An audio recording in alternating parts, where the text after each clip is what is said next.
Welcome back to my more report analysis videos on Tuesday 11th of October with me, Rich Perry, market analyst at Hantec Markets. We're going to look at cable now.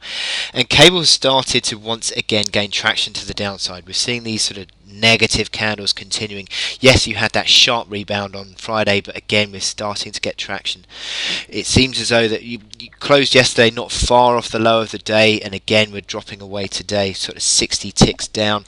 You're seeing lower highs, lower lows. Let me zoom in here in the last few days to sort of get more of a gauge of the intraday moves on a closer basis. Lower highs, lower lows. 23.75 was sort of yesterday's late rally high. You could argue rally, but to be honest, it's sort of any sort of rebound is being sold into. 24 big figure then comes in, and then you're looking at 24.35. I think this one is, although it's not coming up annoyingly.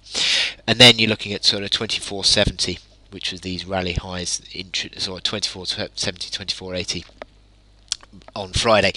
And again, you're sort of going to be testing this reaction low 22.23. Now the problem is that if you do break that, to be honest, there's basically zero support, and you would then be looking at round number figures, I suppose, 20 big figure maybe. I mean, I know that I've been talking about 21.50 being sort of a 3-month target from the breakdown of the old top, but you can't really see it here because that big spike down. But to be honest, 21.50 is their target, but 20 big figure could well be seen. You're looking at this RSI 20.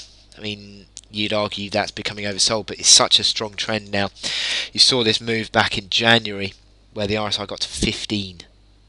So there is precedent for it going much lower, and MACD lines have only just started falling away. Now the stochastics are rising because of the stochastics calculation looks at where a market closes on an intraday basis up from the low.